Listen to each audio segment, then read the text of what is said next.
Hello everyone. Episode के start में 2025 का टाइम दिखाया जाता है। जीजी एक बिल्डिंग में होता है, वहाँ एक डिवाइस रखी होती है। वो उस डिवाइस को देखता है और कहता है अगर डुअल स्पेस फोन के साथ कांटेक्ट कर सकते हैं तो अभी भी देर नहीं हुई। प्रेजेंट का सीन दिखाया जाता है। डॉक्टर शिन को जीजी फोन करता है, फिर युआनशा डॉक्टर शिन को थैंक यू बोल रही होती है। जीजी उससे कहता है कल ऑफिस आने की कोई जरूरत नहीं है, कल रेस्ट कर लेना। युआनशा के जाने के बाद डॉक्टर शिन उससे पूछते आखिर तुम इतनी फास्ट ड्राइविंग कर क्यों रहे थे। जीजी कहता है युआनशा के कार के ब्रेक्स फेल हो गए थे। आई थिंक जाओ युआनशा को टारगेट कर रहा है। डॉक्टर शिन कहते हैं वो ऐसा नहीं कर सकता। तुम्हारे डैड की विल के हिसाब से अगर तुम्हें कुछ हो जाता है तो कंपनी के 50% शेयर चैरिटी को दे दिए जाएंगे और जाओ इतना बेवकूफ तो नहीं है। जीजी कहता है और मैं भी बाय चांस युआनशा की कार में ट्रेवल कर रहा था, जाओ को ये बात नहीं पता होगी। और कार की कंडीशन को देखकर साफ पता चलता है कि कोई युआनशा को मारने की कोशिश कर रहा था। डॉक्टर शिन पूछते हैं क्या युआनशा इस बात के बारे में जानती है, तो वो कहता है नहीं, मुझे इस बात की फिक्र है कि युआनशा मेरे साथ रही तो उसकी जान भी खतरे में आ जाएगी। युआनशा घर आकर अपने फोन को देखती है, उसका फोन खराब हो गया था तो वो ड्रॉर में से पुराना फोन निकालती है, वो उसे चार्ज करती है तो वो ऑन हो जाता है। युआनशा को याद आता है कि जब वो छोटी थी तब मिस्टर हान ने उसे ये फोन दिया था और इसका अच्छे से ख्याल रखने को बोला था। वो सोचती है कि उस लड़के और मिस्टर हान के साथ क्या हुआ होगा। अगले दिन युआनशा को मेल आता है कि उसे जॉब से निकाल दिया गया है। वो जीजी के पास जाती है और कहती है आप मुझे काम से कैसे निकाल सकते हैं। वो कहता है मुझे तुम्हें निकालने के लिए कोई वजह की जरूरत नहीं है, तुम मुझे कंट्रोल करने लगी हो और कल तो मैं तुम्हारी वजह से मरने ही वाला था। जीजी उससे कहते हैं हमारी 2 साल की दोस्ती के लिए मैं तुम्हें कुछ पैसे देता हूँ। ये कहकर वो कार्ड को फेंक कर मारता है और कहता है तुम ये पैसे लेकर जा सकती हो। युआनशा कहती है मैं पैसों को मना नहीं करूंगी और अगर बात पैसों की नहीं होती तो तुम्हें क्या लगता है मैं इतना सब क्यों बर्दाश्त करती। पहले मुझे लगता था कि तुम अच्छे इंसान हो, सिर्फ थोड़े लेजी हो, पर अब लगता है जो कुछ भी तुम्हारे साथ हो रहा है तुम खुद उसके जिम्मेदार हो।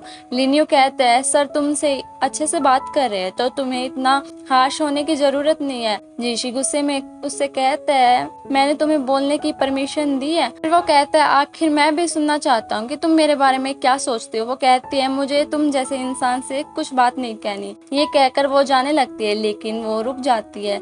जीशी कहते हैं अब तुम क्यों रुक गई। इतने में वो बेहोश हो जाती है, उसे हॉस्पिटल लाया जाता है।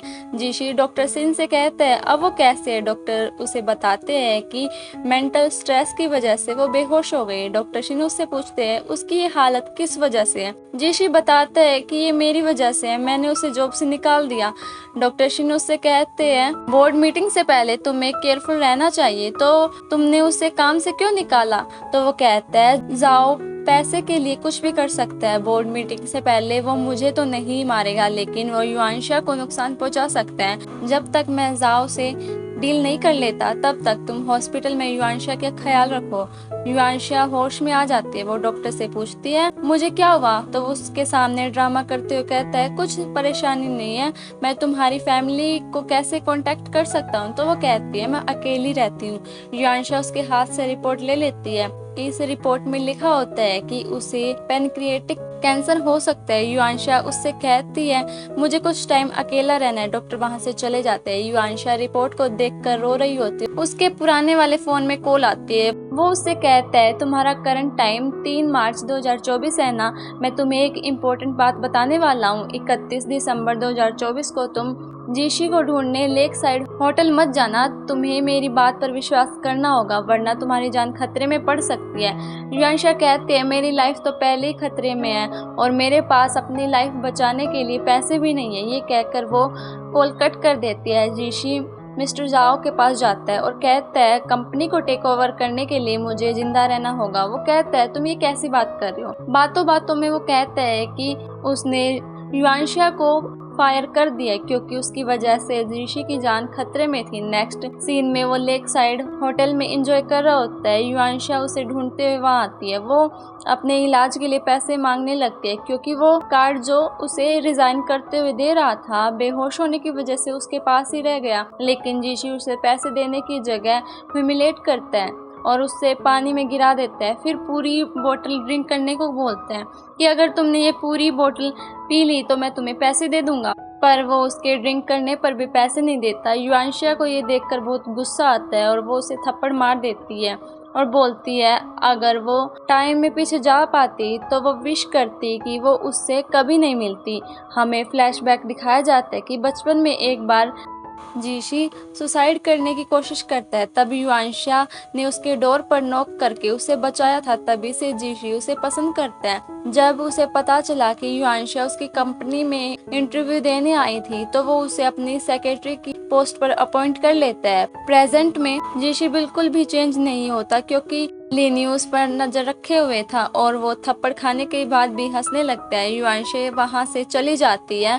उसके जाने के बाद ही जीशी भी एक लड़की के साथ राइड पर निकल जाता है। उसके जाते ही लिनियो मिस्टर जाओ को कॉल करके सारे इंसिडेंट के बारे में बताता है। मिस्टर जाओ उससे जीशी का पीछा करने को बोलता है। उसे लगता है कि जीशी हॉस्पिटल में युआनशिया से मिलने जा रहा है। जीशी नोटिस करता है कि कोई उसका पीछा कर रहा है तो वो अपनी कार साइड में रोककर लिनियो को कार से बाहर निकाल कर मारने लगता है।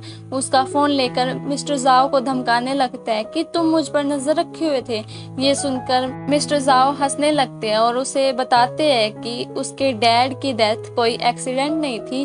फिर फ्यूचर का सीन दिखाया जाता है। जीशी युआनशिया को होटल में जाकर उसे ढूंढने से मना करता है, लेकिन युआनशिया हॉस्पिटल में अपनी बीमारी की वजह से परेशान थी तो वो फोन कट कर देती है। वो सोचता है कि कैसे युआनशिया को यकीन दिलाया जाए। सीन दोबारा से प्रेजेंट में आता है। मिस्टर जाओ उससे कहते हैं कि तुम्हें इतना भी नहीं पता कि तुम्हारे डैड की डेथ एक्सीडेंट नहीं थी। ये सुनकर वो समझ जाता है कि मिस्टर जाओ ने उसके डैड को मरवाया था। यहीं पर ये पार्ट खत्म होता है। मिलते हैं नेक्स्ट पार्ट में, तब तक के लिए बाय बाय।